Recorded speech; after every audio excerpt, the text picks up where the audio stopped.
Is it possible to rebuild your life after loss? And if you do, does that mean you're leaving your loved one behind? After the shock fades, after the survival phase slows down, you're left with a question that feels almost too big to say out loud. Who am I now? And maybe even harder, am I allowed to become someone new? Because when someone dies, you don't just lose them, you lose the version of yourself that existed in that relationship. And that part of grief, the identity rupture, is often overlooked and rarely talked about. So, who are you now? I'm Linda Falasco. I'm a grief and trauma therapist, and I've worked with individuals and families navigating profound loss for more than 30 years now. Whether you've lost a spouse, a sibling, a child, parent, or someone who shaped your world, identity shifts in ways we don't always expect. And this is one of the most tender conversations that I have with people in my office. Not about the pain of grief, but about who they are becoming because of it. Rebuilding identity after loss is not about moving on. It's about learning how to move forward while still honoring the love that shaped you. And today, I want to gently walk you through what the process can look like, how identity shifts, why guilt often shows up, and how to begin rebuilding without feeling like you're betraying the person that you lost. When someone dies, you don't just lose them. You lose shared roles, shared routines, future plans, inside jokes, ways that you were seen and ways that you saw yourself, and so much more. You may have been a husband, a wife, a caregiver, a sibling, a teammate, someone's safe place, and suddenly the we becomes I. That shift can feel disorienting, even destabilizing. And sometimes there's guilt in even asking, who am I now? But identity rebuilding isn't betrayal, it's integration. So let's look at what rebuilding identity is not. Rebuilding identity is not forgetting. It's not replacing. It's not erasing. It's not pretending it didn't happen. It's not becoming who you were before. Guess what? You will never be who you were before. You are a different person now because of what has happened to you. And others around you need to adapt to that. Loss changes us. Loss changes who we are and how we see things. The question is not, how do I go back? How do I get things back to normal? I hate that question, or I hate that saying. What is normal? The question becomes, how do I grow forward, carrying love with me? So what does rebuilding identity actually mean? Rebuilding identity means embracing a new normal.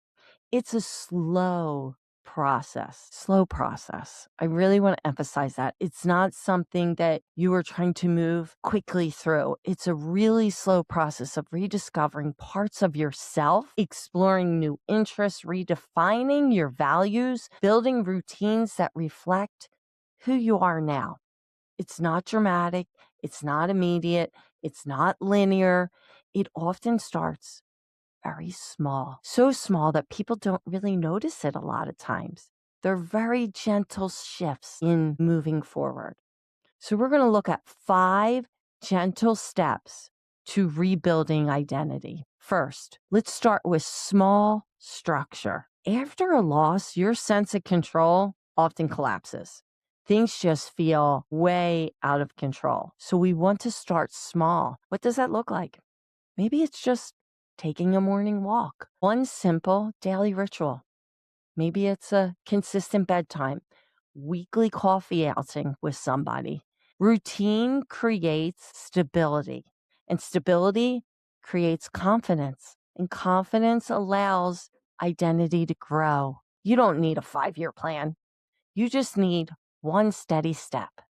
Number 2, revisit old interests. Before the loss, who were you? What did you love? What did you enjoy doing? What got pushed aside. Maybe it was gardening, maybe it was music, maybe it was art, reading, traveling, volunteering. Grief narrows your world. Identity rebuilding gently widens it again. That leads to number 3. Try something new. Sometimes identity grows in unfamiliar spaces. Maybe look at things that you were like, wow, I was kind of interested in that and never got around to doing it. Or you see something, you're like, that seems interesting. Look into it. Take a class, join a group, join a book club, learn a skill, try something maybe slightly outside of your comfort zone. This isn't about distraction, not at all. This is about expansion. It's about finding out, what do you like? What are some things that you never thought you would try? Grief doesn't remove your capacity for growth. It changes how growth feels. Number 4, define core values.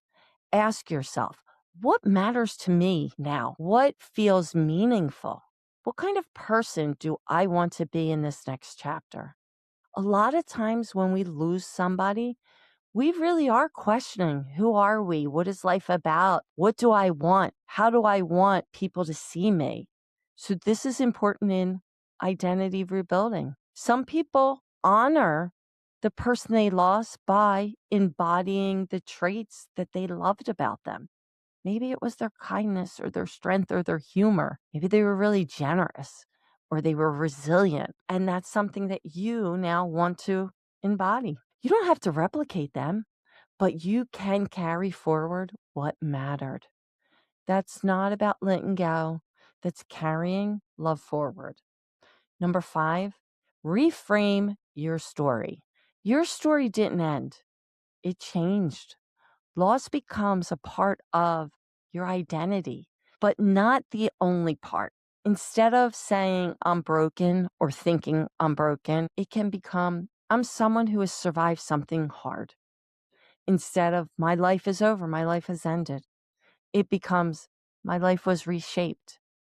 That shift takes time, but it's powerful.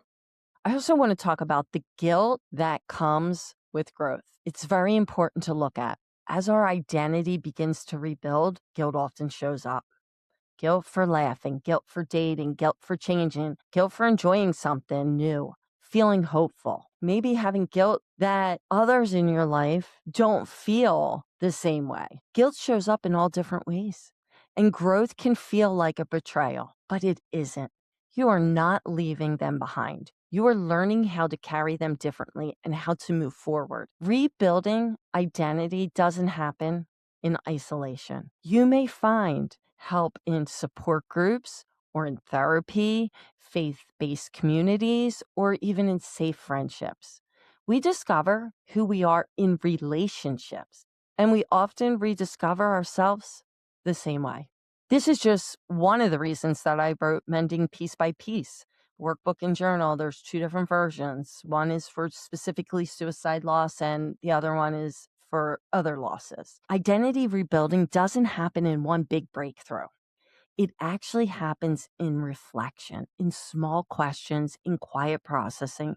Sometimes you just need a place to land to figure out who you are becoming.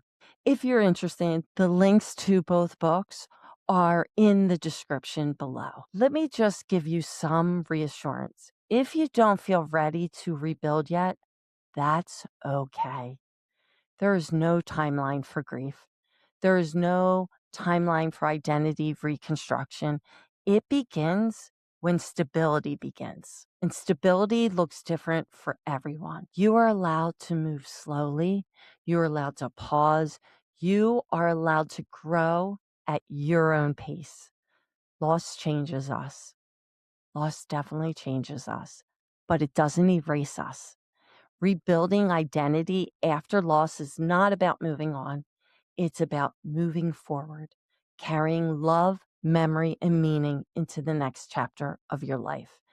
And as I said, you don't have to do it alone, and you don't have to do it all at once. Just one step and one piece at a time. And as always, Continue mending piece by piece, one step at a time.